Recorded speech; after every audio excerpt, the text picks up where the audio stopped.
नमस्कार, मी सुवर्ण. महाराष्ट्राची खबरबात या बुलेटिनमध्ये आपल्या सगळ्यांचं स्वागत. बुलेटिनची सुरुवात करणार आहोत राजकीय गोटातून. बातमी आहे, नवाब मलिकांच्या खात्यांचा अतिरिक्त भार इतर मंत्र्यांकडे देण्यासंदर्भात महत्त्वाची बैठक पार पडलेली आहे. राष्ट्रवादी काँग्रेसचे प्रदेशाध्यक्ष जयंत पाटील यांनी मुख्यमंत्री उद्धव ठाकरेंची भेट घेतली.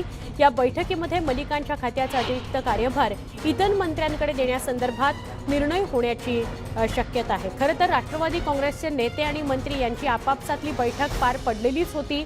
त्या संदर्भात त्या बैठकीमध्ये काय निर्णय झालेला आहे हेही समोर आलेलं होतं. नवाब मलिक ज्या ठिकाणचे पालकमंत्री आहेत किंवा जे खातं त्यांच्याकडे आहेत त्याचा कार्यभार कुणाकडे द्यायचा या सगळ्या संदर्भात चर्चा त्या बैठकीमध्ये झालेली होती आणि त्या बैठकीतला निर्णय मुख्यमंत्र्यांशी बोलून फायनलाइज होणार होता. मुख्यमंत्र्यांच्या भेटीला जयंत पाटील गेलेले आहेत आणि आता नवाब मलिक यांच्या खात्यांची जबाबदारी इतर मंत्र्यांकडे दिली जाणार आहे. इतर पालकमंत्र्यांवर त्या जिल्ह्याची जबाबदारी दिली जाणार आहे. या सगळ्या संदर्भात मुख्यमंत्र्यांना माहिती दिली जाईल. आमच्या प्रतिनिधी स्वाती लोखंडे यांच्याशी आपण सविस्तर बोलूया. स्वाती, राष्ट्रवादी काँग्रेसची अंतर्गत बैठक तर आधीच पार पडलेली होती आणि नवाब मलिकांच्या खात्यांचा कार्यभार कुणाकडे द्यायचा याविषयीचा एक आढावा घेण्यात आलेला होता आणि तीच माहिती आता जयंत पाटील मुख्यमंत्र्यांना देत आहेत का, त्यावर शिक्कामोर्तब होणार आहे का? खरं तर मुख्यमंत्री आणि जयंत पाटील, राष्ट्रवादीचे प्रदेशाध्यक्ष जयंत पाटील यांची बैठक होती. ही बैठक काही मिनिटांपूर्वी संपलेली आहे आणि नवाब मलिक यांच्याकडे खाती आहेत, त्यांचा अतिरिक्त कार्यभार दुसऱ्या मंत्र्यांकडे म्हणजे अल्पसंख्याक हे जे खातं आहे ते खातं जितेंद्र आव्हाड यांच्याकडे आणि कौशल्य आणि रोजगार विकास हे जे खातं आहे ते राजेश टोपे यांच्याकडे दिलं जावं असा प्रस्ताव मुख्यमंत्र्यांना दिलेला आहे आणि काही वेळातच त्याच्याबद्दलचा जो आदेश आहे किंवा आपण ज्याला GR आहे तो काही वेळात निघेल आणि म्हणजे मुख्यमंत्री यांनी निर्णय घेतल्यावर आता मुख्यमंत्र्यांच्या निर्णयाची अपेक्षा आहे. पण ही फक्त फॉर्मॅलिटी आहे. काही वेळातच याची अधिकृतपणे GR कडून घोषणा होईल. आपल्याला आधीच माहिती आहे की पालकमंत्री पद आधीच दिलेलं आहे, पण मंत्रिपदाचा अतिरिक्त भार कोणाकडे दिला जाईल, कारण असं कुठेच नाही की नवाब मलिक यांचं मंत्रिपद काढून घेतलेलं आहे, पण जोपर्यंत ते बाहेर येत नाही तोपर्यंत त्या खात्यांचा जो कारभार आहे तो मात्र सुरळीत व्हावा किंवा ते काम थांबू नये कुठेतरी. आणि म्हणूनच ह्या दोन मंत्र्यांकडे म्हणजे अल्पसंख्याक विकास हे जे मंत्रालय आहे किंवा हे जे खातं आहे ते पुन्हा एकदा सांगते मी की ते जितेंद्र आव्हाड यांच्याकडे आणि कौशल्य आणि रोजगार हमी आहे किंवा रोजगार विकास आहे ते खातं जे आहे ते राजेश टोपे यांच्याकडे देण्यासंदर्भातला हा प्रस्ताव आहे तो काही वेळापूर्वीच मुख्यमंत्र्यांकडे दिलेला आहे आणि काही वेळात मुख्यमंत्री यावर निर्णय घेतील. आपल्याला त्या संदर्भातला आदेश मिळू शकेल. नक्की. म्हणजे स्वाती, मुंबईची जबाबदारी जी नवाब मलिकांकडे होती त्याविषयीचा निर्णय झालेला आहे. अतिरिक्त कार्यभार दोन व्यक्तींकडे राष्ट्रवादी काँग्रेसच्या दिला गेलेला आहे आणि पालकमंत्रीपद 2 जिल्हे होते नवाब मलिकांकडे, ते दोघांना सोपवले गेलेले आहेत, तनपुरे आणि मुंडे. ह्या संदर्भातले निर्णय झालेत. फक्त मंत्री म्हणून त्यांच्याकडे जी 2 मंत्रालय होती, स्किल डेव्हलपमेंट आणि हे, तर त्याच्याविषयी शिक्कामोर्तब मुख्यमंत्र्यांकडे होईल असं आपण म्हणताय? अगदी, कारण खाते बदल असतील किंवा खात्यांचा अतिरिक्त भार जो असेल तो पूर्णपणे निर्णय घ्यायचा अधिकार हा मुख्यमंत्र्यांचा असतो. त्यामुळे मुख्यमंत्र्यांना त्या संदर्भातला प्रस्ताव द्यावा लागतो आणि मुख्यमंत्र्यांनी निर्णय घ्यावा लागतो. आपल्याला माहिती आहे की शरद पवार आणि मुख्यमंत्र्यांची या संदर्भात बैठक झालेली आहे. ऑलरेडी हा सगळा निर्णय झालेला आहे, पण एक फॉर्मॅलिटी म्हणून हा उद्धव ठाकरे यांना, मुख्यमंत्री उद्धव ठाकरे यांच्याकडे प्रस्ताव गेला आणि त्या संदर्भातले अधिकृत निर्णय काही वेळा जाहीर होऊ शकतात. जसं आपण याआधी म्हटलं गेलं की नवाब मलिक यांचं मंत्रिपद काढून घेतलं जात नाहीये, पण त्यांचं खात्याचं कामकाज हे कुठे थांबू नये आणि म्हणूनच या 2 खात्यांचा किंवा या 2 मंत्रिपदांची जी अतिरिक्त भार आहे तो या 2 मंत्र्यांकडे राजेश टोपे आणि जितेंद्र आव्हाड यांच्याकडे दिला जाणार आहे. आणि त्या संदर्भात राज्यपालांना सूचित करणं किंवा असा कोणताही विषय येत नाही, कारण हा पूर्णपणे मुख्यमंत्र्यांचा अधिकार आहे आणि त्याच अधिकारांचा वापर करून मुख्यमंत्र्यांकडे राष्ट्रवादीचे प्रदेशाध्यक्ष जयंत पाटील यांनी हा प्रस्ताव ठेवलेला आहे. नक्की. धन्यवाद. आपण सविस्तर माहिती दिली स्वाती त्याबद्दल. जसं आमच्या प्रतिनिधी स्वाती लोखंडे सांगतायत, अधिकृत शिक्कामोर्तब यावर मुख्यमंत्र्यांकडनं होणं बाकी आहे, पण जितेंद्र आव्हाड यांच्याकडे अल्पसंख्याक खातं आणि स्किल डेव्हलपमेंट राजेश टोपेंकडे दिलं जाणार आहे. बातमी पुढची. मुंबई गोवा राष्ट्रीय महामार्गावरून सुरू झालेल्या आरोप प्रत्यारोपांची बातमी आहे. आज मुंबई गोवा महामार्गाचा मुद्दा चक्क लोकसभेमध्ये मांडण्यात आला. नितीन गडकरी देशभरामध्ये वेगानं महामार्गांचं काम करतायत. त्या तुलनेमध्ये 10% काम जरी कोकणासाठी केलं तरी हा महामार्ग पूर्ण होईल, असं राष्ट्रवादी काँग्रेसचे खासदार सुनील तटकरे म्हणाले. मुंबई गोवा महामार्गाचं काम 12 वर्ष रखडलंय असं त्यांनी सांगितलं. या सगळ्याविषयी त्यांच्याशी संवाद साधला आमचे प्रतिनिधी प्रशांत लीला रामदास यांनी. आपलं स्वागत आहे न्यूज 18 लोकमध्ये. सर, लोकसभेत चर्चा सुरू आहे परिवहन मंत्रालयाच्या संदर्भात. त्यात आपण उल्लेख केला खास करून मुंबई गोवा जो महामार्ग त्याच्या अनेक अडचणी संदर्भात. खरं आहे की गेल्या अनेक वर्षापासून मुंबई गोवा महामार्ग हा रखडला. राज्यभरात देशभरामध्ये अनेक महामार्ग गडकरीजींनी केले, परंतु कोकणातला विशेष करून पळसपा ते इंदापूर हा जो पहिला टप्पा आहे हा जवळपास गेले 12 वर्ष रखडलेला आहे. कोकणामध्ये पडलेला अतिवृष्टी, सतत पाऊस याच्यामुळे डांबरीकरणाचे रस्ते उखडले जातात. म्हणून मी एकदा पवारसाहेबांच्या समेत गडकरी साहेबांची भेट घेतली होती आणि त्यांना विनंती केली होती की पहिला टप्पा सगळा काँक्रिटीकरण करा. त्या पद्धतीने त्यांनी त्याला मान्यता दिली. लवकरच ते काम सुरू व्हावं अशी अपेक्षा त्या ठिकाणी आहे. विशेष करून इंदापूर ते महाड आणि कशेरी घाटापर्यंत इथे महाडच्या जवळ सावित्री पुलावरती, सावित्रीच्या नदीवरती जे पूल बांधले त्याच्या भराव उंच झाला आहे. यावर्षी जे पूर आला महाडला ते उंच भरावाचं एक ते कारण आहे. ते एक बाब मी त्या ठिकाणी मांडली. पोलादपूरच्या गावाच्या जवळ रस्ता खाली 30 फूट खोल केला आहे, त्याच्यामुळे त्या बाबतीतली भूमिका मांडली. लोटे परशुरामच्या जवळ MIDC मोठी आहे, 30-40 हजार कामगार त्या ठिकाणी काम करतात. गोंड्याचा परिसरातील 10-20 गावातल्या लोकांना यायला पलीकडे जायला क्रॉस करायला रस्ता नाही, तो अंडरपास करावा अशी विनंती त्या ठिकाणी केली. राष्ट्रवादी काँग्रेसवर कसलीही सुतराम चर्चा नाही. राजेश टोपे, इम्तियाज जलील यांना सांत्वनाच्या निमित्ताने भेट घ्यायला गेले असताना काही चर्चा झाली. MIMशी युती करणं हा विषय राष्ट्रवादीसमोर कधीही येऊ शकत नाही. पूर्णपणाने ही बाब मी या ठिकाणी राष्ट्रीय सरचिटणीच्या नात्याने फेटाळून लावतो. नवी दिल्लीहून व्हिडिओ नसीबसह प्रशांत न्यूज 18 लोकमत. राज्य सरकारच्या अध्यादेशाचा शेतकऱ्यांना फटका बसतोय. 2 वर्षांपूर्वी सरकारनं 80% वीज बिल भरल्याशिवाय शेतकऱ्यांच्या संयंत्रांची दुरुस्ती केली जाणार नाही असा अध्यादेश काढला होता. मात्र याचा फटका नियमित वीज बिल भरणाऱ्यांना सुद्धा बसतोय.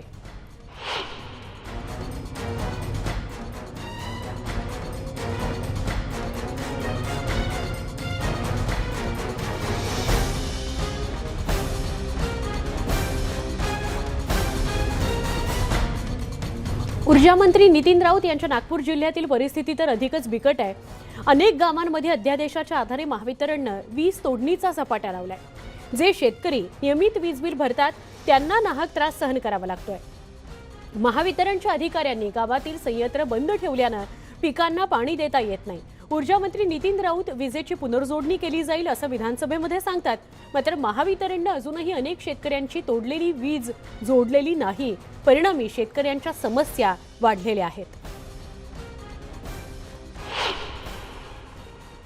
माझ्या हातामध्ये हा शासनाचा GR आहे. या GR मध्ये असं दिलं आहे की जर का शेतकऱ्यांनी थकीत आपली भरली नाही तर त्यांच्या भागातलं जे संयंत्र बिघडलं असेल ते दुरुस्त केलं जाणार नाही. किंवा अनेक असे शेतकऱ्यांच्या तक्रारी होते की त्यांच्या संयंत्राची ग्रीप काढून नेली, ते देखील दुरुस्ती होणार नाही. जर का तुम्ही एक उदाहरण म्हणून मी सांगतो की बघा, हे म्हणजे सध्या मी नागपूर जिल्ह्यातील देवडी काळवंडी या गावामध्ये आहे. या शेतकऱ्याची वीज कापलेली आहे कारण की ते संयंत्रच बंद केल्यामुळे या भागातली सगळी वीज गेली. तर शेतामध्ये विहीर आहे, बाजूला नदी आहे, पाणी उपलब्ध आहे, मात्र वीज नाही. त्यामुळे मग पीक कसं घ्यायचं हाच एक प्रश्न आहे. खरीप हंगामातलं असो किंवा आता उन्हाळी हंगामातलं असो, हे दोन्ही पीक या शेतकऱ्यांना घेण्याची संधी होती, मात्र वीज नसल्यामुळे अनेक अशी शेतकरी आहे. म्हणजे हे छत्रपाल राऊत यांचं एक उदाहरण म्हणून आहे. देवडी काळबांडे या गावामध्ये जवळपास 70 ते 80% अशी शेतकरी आहे ज्यांचं भरमसाठ त्यांच्यावर बिल होतं, मात्र संयंत्रच काढून नेलं, त्यांची वीज कापली. त्यामुळे मागच्या हंगामातलं देखील त्यांना पीक घेता आलं नाही. आता उन्हाळी हंगामात देखील कसं पीक घ्यायचं हा त्यांच्यापुढे प्रश्न आहे. व्हिडिओसाठी विलास खडसेसह तुषार कोहडे, न्यूज 18 लोकमत, नागपूर. 90% लोकांचे झंपरिंग काढून कुठं गिरपा काढून नेले आहे. म्हणजे जिकडं कोणी बिलच नाही भरले तिथून DP त्यानं कनेक्शन पूर्ण बंद करून टाकले. आणि त्यामुळे मग ज्या काही जारी करून लोकांनी भरलं समजा, तर त्याचे जोडले तर बाकीचे काही राहिले. आणि ऑक्टोबरपासून वीज कापली तर त्यांना काही कपाशीला पाणी देता आलं. शासनाने एकादमानं बिलच अवाढव्य पाठवून दिले, 36,000 पाठवले. आता मी भरलं नाही तर त्यांनी लाईन कापून घेतली मला न सांगताच. त्याच्यामुळे मी गहूसुद्धा पिकू शकलो नाही तिथं, कारण आता गहू पेरला असता मी तिथं. तर गहू पेरला असता तर साधारणतः मला तिथं 40-40 गहू झाला असता. 1-1.5 महिना जर शेती जर राहते पाणीवाला पराठीला, तर ते पाणी जर ओरलं तर पराठीचं पीक वाढू शकते. त्याचा फायदाही कास्तकाराला होऊ शकते. हे बिल एवढं मोठं येतेच कसं? हे एचपीचं हिशोबाने जे हे आहे तेच एक चुकीचं आहे. आणि यांना अर्ज करून पण मी 3 वर्षाच्या आधी अर्ज केलेला आहे, मला मीटर लावून द्या म्हणून. मला अजून मीटर लावून दिलेलं नाही. राज्यभरामध्ये शिवजयंतीचा उत्साह बघायला मिळाला. राज्यभरात शिवसेना आणि मनसेकडून विविध कार्यक्रमांचं आयोजन करण्यात आलं होतं. शिवजयंतीनिमित्त उद्धव ठाकरेंनी मुंबई विमानतळ इथल्या शिवरायांच्या पुतळ्याला अभिवादन केलं. पर्यावरण मंत्री आदित्य ठाकरेंनी देखील विधान भवन परिसरातील शिवरायांच्या पुतळ्याला पुष्पहार अर्पण केला. दुसरीकडे मुंबईत मनसेकडूनही कार्यक्रमाचं आयोजन करण्यात आलं. शिवाजी पार्कमध्ये मनसे अध्यक्ष राज ठाकरेंनी शिवाजी महाराजांना अभिवादन करून मनसैनिकांना शपथ दिली.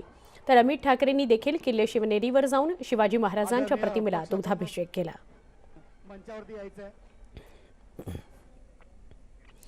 दरम्यान शिवजयंतीवरून मवियामध्ये वाद निर्माण झाल्याचं चित्र आहे. राष्ट्रवादी काँग्रेसचे नेते अमोल मिटकरी यांनी शिवसेनेला टोला लगावला. 19 फेब्रुवारीला महाराजांची जयंती राज्यभरात साजरी झाली, मग आज साजरी का करायची? तिथीचं फॅड काढून राजकारण सुरू असल्याचा टोला मिटकरींनी लगावला. तर शिवजयंती एकदाच साजरी करावी, पण जर तिथीनुसार पण केली तर कुणालाच आक्षेप असायला नको, असं प्रत्युत्तर शिवसेनेच्या अंबादास दानवेंनी दिलंय.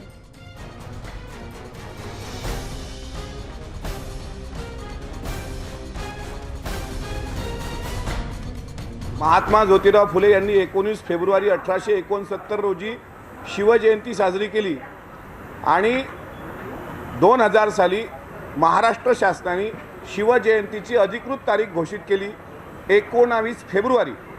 शिवजयंती साजरी झाली पाहिजे का? मी म्हणतो ती रोज साजरी झाली पाहिजे, पण छत्रपती शिवाजी महाराजांच्या जयंतीचा परत तिथीचा वाद उखरायचा आणि मुंबई महानगरपालिका डोळ्यासमोर ठेवून शिवजयंतीच्या नावाखाली राजकारण करायचं, हे धंदे आता महाराष्ट्रात बंद झाले पाहिजे अशी सर्व तरुणांची इच्छा आहे. छत्रपती शिवाजी महाराजांची जयंती रोज साजरी केली पाहिजे, एवढे छत्रपती शिवाजी महाराज पूजनीय आहे. याची इच्छा ज्या दिवशी करायची असेल, तिथीने करायची असेल, तारखेची असेल, त्यांनी करायला काही हरकत नाही. मी संभाजीनगरातून ही मागणी केली होती सरकारला आणि पुन्हा वारंवार करणार आहे की एकच तिथी असावी, एकच तारीख असावी आणि 19 फेब्रुवारीसुद्धा जनता मान्य करते, काही हरकत नाही. परंतु जर कोणी फाल्गुन वद्य तृतीयाला जर शिवजयंती करत असेल तर त्याला विरोध करण्याचं काही कारण नाही. शिवजयंतीवरून राज्यात पुन्हा एकदा राजकीय वाद सुरू झालाय. अमोल मिटकरींनी अप्रत्यक्षपणे शिवसेनेला टोला लगावला. त्यानंतर विनायक राऊतांनी त्याला प्रत्युत्तर दिलं. अमोल मिटकरी यांनी शिवजयंतीबाबत बोलूच नाहीये असं राऊत म्हणाले. लोकांच्या मनात आहे त्यामुळे तिथीप्रमाणे शिवजयंती साजरी केली जाते असं राऊत म्हणाले.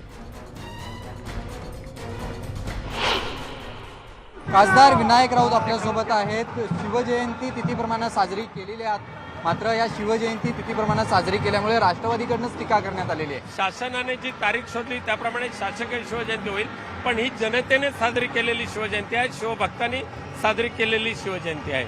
अमोल मटकरे असं म्हटले, जे राष्ट्रवादीचे आमदार आहेत, त्यांनी असं म्हटलंय की तरुणांमध्ये संभ्रम निर्माण होऊ शकतो, तिथीप्रमाणे शिवजयंती साजरी करायचं एक फॅड आहे. मला वाटत नाही हे फॅड वगैरे म्हणण्याची तारीख अमोल मतकरी साहेबांनी करू नये, कारण शिवभक्तांचा तो अवमान ठरेल. शासनाने शोधून ती तारीख काढली. मुख्यमंत्री उद्धव ठाकरे स्वतः शिवजयंती सोहळ्यामध्ये सहभागी झाले होते. काल खासदारांची तुमची बैठकही झाली. हाच एक प्रकारचा इशारा आहे आजच्या दिवशी.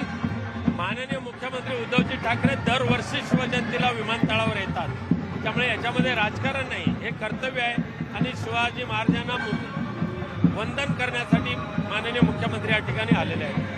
शिवसेनेच्या हिंदुत्वावरती प्रश्न निर्माण केले जात आहेत, सातत्यानं टीका केली जाते. त्यात काल तुम्ही शिवसंकल्प अभियान सुरू करणार आहात, कशा पद्धतीचं हे अभियान असणार आहे? शिवसेनेच्या हिंदुत्वावर शंका निर्माण करणारे हे दळबद्री विचाराचे आहे. त्या हिंदुत्वावर शंका घेणं हे त्यांची वैचारिक दळबद्रीपणा आहे. Video journalist Sandeep पवारचा Vishal Patil, news 18 Lokmat, Mumbai. Shiv Sena नेते संजय राऊतांनी केंद्रातील भाजप सरकारवर निशाणा साधला. आज छत्रपती शिवाजी महाराजांची जयंती असल्यानं यावरून बोलताना त्यांनी विरोधकांवर टीका केली. शिवाजी महाराजांचं स्मरण महाराष्ट्राला रोजच होत असतं. छत्रपती शिवाजी महाराजांनी महाराष्ट्राच्या शत्रूंना एक धडा 400 वर्षांपूर्वी जो शिकवला तो असा आहे की महाराष्ट्र शत्रूंसमोर झुकणार नाही असा घणाघात राऊतांनी केला आहे. 400 वर्षावरून जो घालून दिला तो असा आहे की महाराष्ट्र दुश्मनापुढे झुकणार नाही, वाकणार नाही. महाराष्ट्र लढत राहील स्वाभिमानासाठी, हक्कांसाठी, कष्टकऱ्यांसाठी. आणि दुश्मन जर अंगावर आला तर त्याची बोटं छाटली जातील. प्रतापगडावरचा अफजलखानाचा कोथळाच निघाला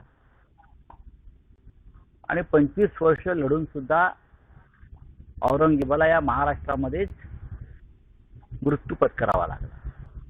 हा शिवचरित्राचा इतिहास महाराष्ट्राला, देशाला माहिती आहे. काय करत असेल हा त्यांच्या आपापल्या बुद्धीचा प्रश्न आहे. छत्रपती शिवाजी महाराजांनी ज्या मातीत जन्म घेतला, महाराष्ट्रात जन्म घेतला, हे महत्वाचं. छत्रपती शिवाजी महाराज या मातीत जन्माला आले म्हणून महाराष्ट्राला इतिहास आहे आणि बाकी इतर प्रांतांना फक्त भूगोल आहे. महाराष्ट्राला इतिहास का आहे याचं कारण छत्रपती शिवाजी महाराजांनी या मातीत जन्म घेतला हे विसरू नये.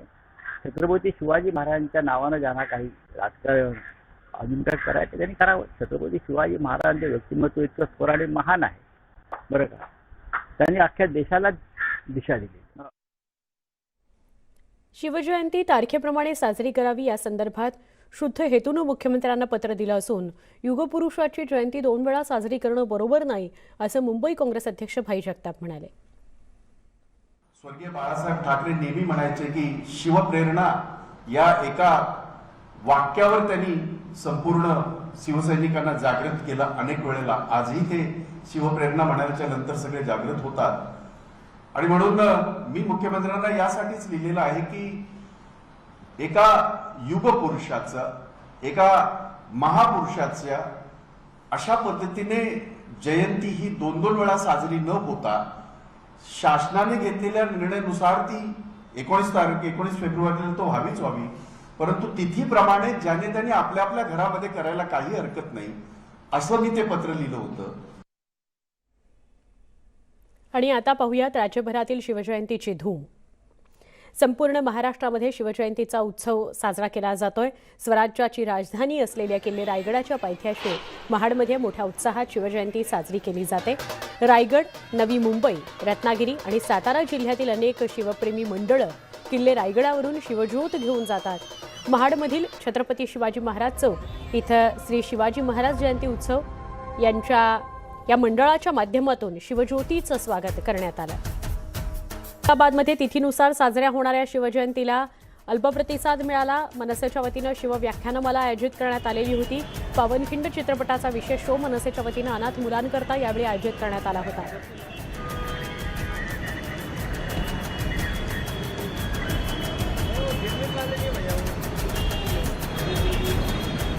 शिवसेनेचे राजेश क्षीरसागर बोलतायत. थेट प्रक्षेपण. पोटनिवडणुकीत द्यायचा असा एक करार झालेला आहे आणि त्यामुळे हा विषय मी नाराज आहे हा विषय राहतच नाही. खऱ्या अर्थानं 16 तारखेला कोल्हापूर शहरामध्ये शिवसैनिकांचा एक मेळावा झाला होता आणि त्यावेळी सर्वच पदाधिकारी म्हणजे जिल्हा प्रमुख असतील, माजी आमदार असतील यांच्यातून एकसारखा सूर निघाला की कोल्हापूर उत्तर हा शिवसेनेचा बालेकिल्ला आहे आणि हा मतदारसंघ शिवसेनेनं खेचून घ्यावा किंवा शिवसेनेनं आपल्याकडे घ्यावा आणि या ठिकाणी शिवसेनेचा उमेदवार निश्चित निवडून येईल. आणि मग त्यावेळेला शिवसैनिकांची मोठ्या प्रमाणात त्या ठिकाणी गर्दी होती मेळाव्याला. त्यांच्यामध्ये देखील एक चेतना निर्माण झाली आणि त्यांना खरोखर वाटू लागलं की एवढे सगळे एकत्र येऊन या ठिकाणी मतदारसंघाची मागणी करतात म्हणल्यावर मतदारसंघ हा शिवसेनेच्या वाट्याला येईल. खरं मग महाआघाडीचा जो करार झाला होता त्याप्रमाणे ही पोटनिवडणूक काँग्रेस महाआघाडीचा घटक काँग्रेसला ही जागा गेली आणि त्यामुळे शिवसैनिकांच्या मध्ये थोडंसं नाराजीचं वातावरण झालं. पण गेल्या 2-3 दिवसात सर्व शिवसैनिकांना समजून सांगण्यात आलेलं आहे. आज आम्ही सन्माननीय मुख्यमंत्री महोदयांना भेटलेलो आहे. खऱ्या अर्थानं या राज्यामध्ये शिवसेनेचं बोट धरून भाजप या राज्यामध्ये उदयास आली आणि ज्या वेळेला मोदींची हवा आली त्यावेळी 2014ला 123 आमदार निवडून आल्यानंतर आमच्याबरोबर युती केली, आम्हाला सत्तेत घेतलं. पण आमचं बोट धरून आलेले राज्यात हे भाजपा आमच्या डोक्यावर पाय ठेवायला निघालंय हे शिवसैनिक कधी विसरू शकत नाही. आणि म्हणून शिवसैनिकांना मी आवाहन करणारच आहे, पण जे भाजप शिवसेना संपवायला निघालेला आहे त्या भाजपला शिवसैनिक कधीही मतदान करू शकत नाहीत. महाआघाडीचा कारभार अत्यंत उत्तमपणे सुरू आहे. सन्माननीय मुख्यमंत्र्यांनी, या आघाडीचे प्रमुख उद्धवजी ठाकरे साहेब यांनी या राज्यातील जनतेची मोठ्या भाऊ आणि एक आपला वडीलधारा व्यक्ती या पद्धतीनं सेवा केलेली आहे, काळजी घेतलेली आहे. कोविडचा विषय असेल, अनेक संकटे आली, मग वादळं असतील, महापूर असेल, या सगळ्या गोष्टीमध्ये सातत्यानं नागरिकांना धीर देण्याचा प्रयत्न केलेला आहे, त्यांना मदत करण्याचा प्रयत्न केलेला आहे. आणि म्हणून आता वेळोवेळी भाजप म्हणायची की आम्ही सरकार पडेल, हे होईल. आता काहीच होत नाही आहे, आता काहीच होत नाही आहे. म्हणून वेगवेगळ्या पद्धतीनं या शासनाला नुकसान करायचं, केंद्रीय संस्थांच्या माध्यमातून सारखा त्रास द्यायचं काम हे भाजप करतं. हे शिवसैनिक कदापि विसरू शकणार नाहीत.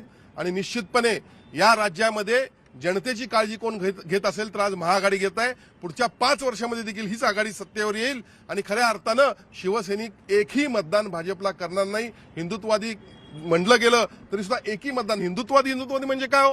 हिंदुत्ववादी शिवसेना हिंदुत्ववादी नाही. काश्मीरमध्ये मुफ्ती मोहम्मद सईद तुम्हाला चालती आणि या ठिकाणी भाजप शिवसेनेच्या डोक्यावर पाय देण्याचा प्रयत्न करताय. कसलं बेगडी हिंदुत्व आहे?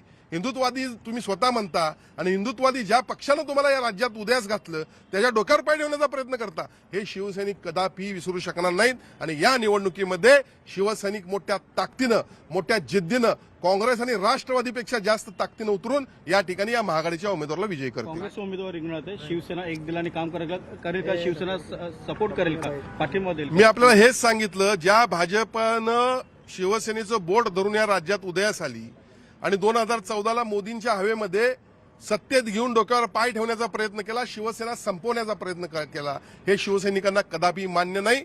या निवडणुकीमध्ये शिवसैनिक पेटून उठणार आहेत. थोडीफार नाराजी आहे ती दूर केली जाईल, या 2-3 दिवसात दूर केली जाईल. आणि निश्चितपणे शिवसैनिक काँग्रेस आणि राष्ट्रवादी पक्षापेक्षा चांगलं काम करून एक आमदार या महाआघाडीचा 16 तारखेला निवडणुकीच्या निकालानंतर या ठिकाणी सन्माननीय मुख्यमंत्र्यांना भेट दिली. तुम्ही स्वतः काँग्रेस उमेदवाराचा प्रचार करणार, तुम्ही स्वतः प्रचार करणार की जर तुम्ही आता निवडणूक लढवत नाही याचा अर्थ ही जागा काँग्रेसला 2024 साठी सुद्धा राखीव राहिली का? एक लक्षात घ्या, आजची आमच्या डोळ्यासमोरचा प्रश्न आहे, या बेगडी असणाऱ्या भाजपला रोखणं गरजेचं आहे. आणि निश्चितपणे या महाराष्ट्रातल्या जनतेनं पाहिलेलं आहे की कशा पद्धतीनं शिवसैनिकांना किंवा शिवसेनेच्या महाआघाडीच्या नेत्यांना केंद्रीय संस्थांमार्फत हे भाजप त्रास देते. हे उघड्या डोळ्यानं जनतेनं पाहिलेलं आहे. आणि निश्चितपणे हा महाराष्ट्र आहे, या महाराष्ट्रातील जनता निश्चितपणे या भाजपला धडा शिकवल्याशिवाय राहणार नाही. आभार आहे सर्वांचं.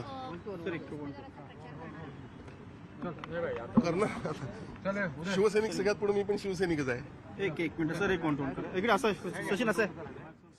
अखेर राजेश क्षीरसागरांची नाराजी दूर झालेली आहे. काल खूप मोठ्या प्रमाणात शक्ती प्रदर्शन त्यांनी केलेलं होतं कोल्हापुरामध्ये. कोल्हापूर उत्तर विधानसभा मतदारसंघ माजी शिवसेना आमदार राजेश क्षीरसागर यांच्यातून गेला, त्यामुळे ते नाराज होते.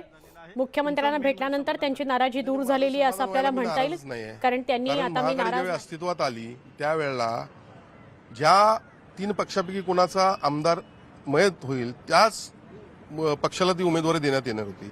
शिवसैनिकांना वाटत होतं की कोल्हापूर हा शिवसेनेचा बालेकिल्ला आहे, त्यामुळे ही सीट ही शिवसेनेच्या वाट्याला यावी. पण आघाडीचं ठरल्याप्रमाणे ते झालेलं आहे. शिवसैनिक थोडे नाराज आहेत, पण निश्चितपणे शिवसैनिक पूर्ण ताकदीनं जोमानं या प्रचारात उतरतील आणि या महाआघाडीच्या उमेदवाराला निवडून आणतील. तुम्ही स्वतः माजी आमदार आहेत, त्यामुळे तुमचा हक्क कुठेतरी हिरावून घेतला, तुमच्यावरती अन्याय झालाय अशी प्रतिक्रिया स्थानिक शिवसैनिकांमध्ये मोठ्या प्रमाणात आहे. माझ्यावरती अन्याय झालाय असं कुणाला वाटत असेल तर उलटं मी म्हणेन की या राज्यामध्ये शिवसेनेनं 2019 साली आमदारकीच्या म्हणजे विधानसभेच्या 123 जागा लढल्या. त्यापैकी 53 ठिकाणी शिवसेना विजयी झाली आणि 70 ठिकाणी पराभूत झाली. 70 ठिकाणी पराभूत असल्यापैकी मी एक आमदार होतो. आणि या 70 पैकी एकमेव मी असा आहे की मी पराभूत झाल्यानंतर देखील सन्माननीय पक्षप्रमुख उद्धवजी ठाकरे साहेब यांनी मला कॅबिनेट मंत्री दर्जाचं राज्य नियोजन मंडळाचं कार्याध्यक्षपद दिलेलं आहे. आणि म्हणून माझ्यावर एवढा मोठा प्रेम आणि आशीर्वाद त्यांचा आहे, माझ्यावर मोठा विश्वास दाखवलेला आहे. नाराज व्हायचं कारण काय? मला कॅबिनेट मंत्री पद दिलेलं आहे. आता काँग्रेस उमेदवार रिंगणामध्ये आहेत, त्यांचा तुम्ही प्रचार करणार, तुम्ही स्वतः प्रचार करणार?